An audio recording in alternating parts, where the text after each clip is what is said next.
What's up, good people? Mark Holmes here, and as always, I want to say thank you all for watching, commenting, subscribing, and being part of the Joe Boo Sports Report. Without you guys, as well as you ladies, you know that this literally does not work. And I've spent about the last 3 hours today basically running errands and picking up materials, man. I got about 90 yards of carpet on the back of the truck. I got about 300 square feet of laminate, and I've got laminate for the floor, and I got laminate for countertops. And now I got to go back here and get the cabinet doors and the pieces for the cabinets cut so I can get this place flipped over in a week. There's just never enough time in the damn day, y'all. I can't believe it's 3 o'clock in the afternoon already.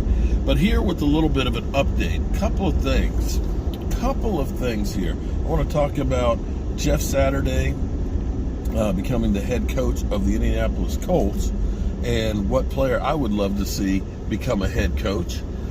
We got Mike McCarthy, who is now being part of the let's pump up the volume on trying to get Odell Beckham Jr. bandwagon.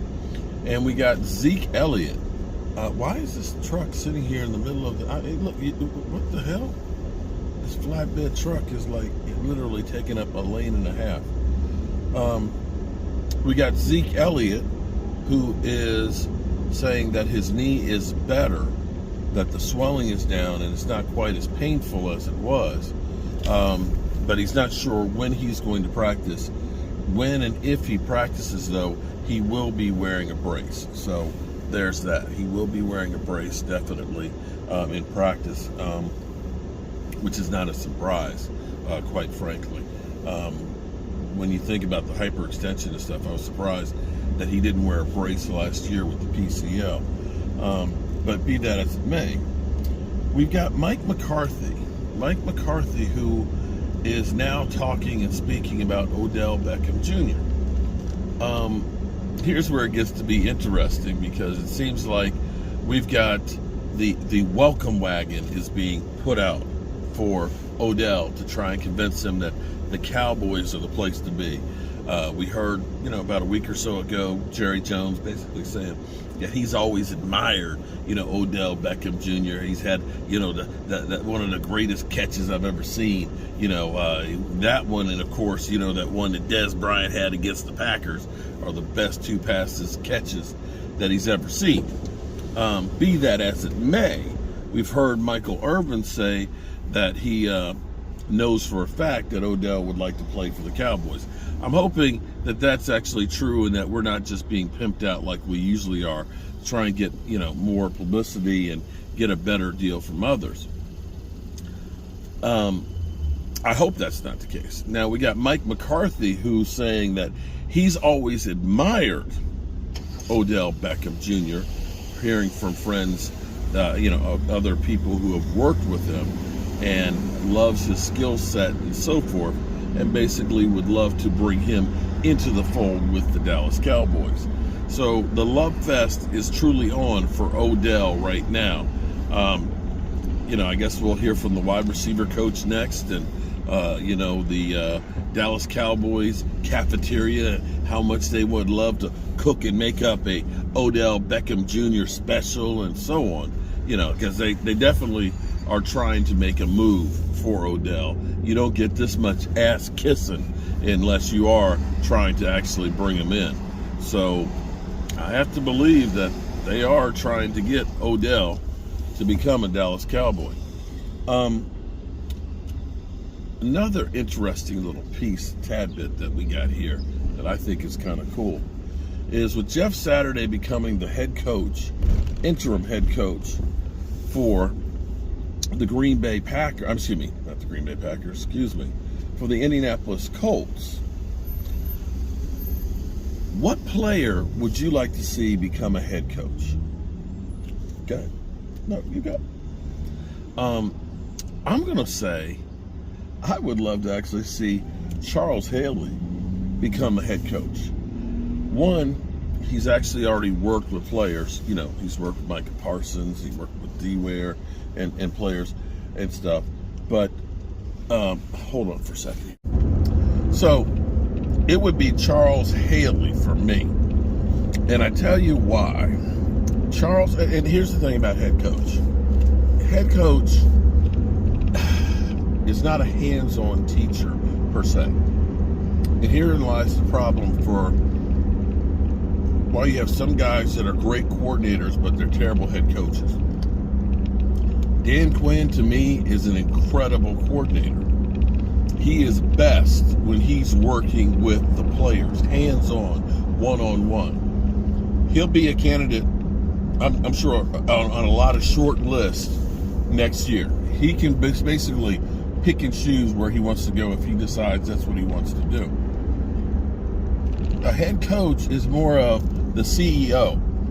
He's the chief motivator. He's the guy that oversees the other coaches, and basically you get the players typically that buy into the coach. And a lot of times they will take on the coach's personality. And here's the thing about Charles. Charles is about one thing. That is winning. And if you're not about winning, he ain't got no time for you. I mean, this is the guy who went on who said, basically, Jerry Jones has built a house for losers.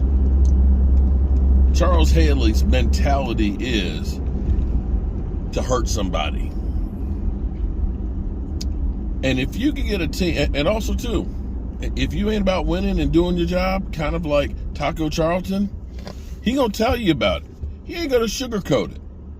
He ain't gonna bullshit. He ain't gonna put up with bullshit. So when you have a bunch of guys, and you could say that maybe Dan, the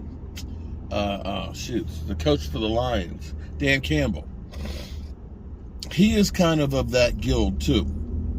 He's kind of that guild that we're going to beat you up. We're going to pummel you. We're going to bite your kneecaps off. Kind of a throwback, old school type of a guy. We'll see if if Dan Campbell can get the Lions together and stuff, although the Lions kind of screwed up because they actually had the right coach in Jim Caldwell, who wasn't that rah-rah guy. He was more cerebral, kind of like the Tony Dungy and things, and actually had the Lions in the playoffs 2 of 4 years.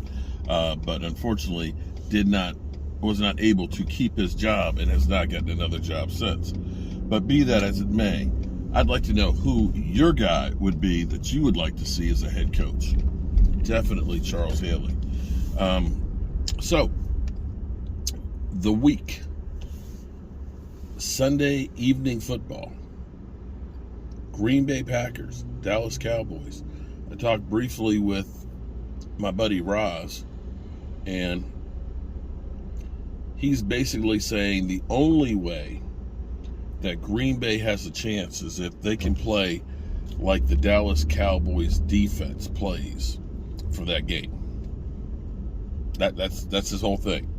That's the only chance that he says that Green Bay has of getting a victory. Of course, it's the NFL. You can never say never, and you can never say that somebody can't beat you, because even the Cowboys at 1-15 beat the Washington Redskins. They were 1-15 after beating the Washington Redskins, which were our playoff team. So there's that. All right, good people. I got some work to do in the workshop to get ready for tomorrow. And I got all these damn leaves. Man, this is a damn shame. Hate this maple tree. Every day, I come out here with my leaf blower, blow all the leaves off, get it looking nice and pretty. And the next day, it's covered again.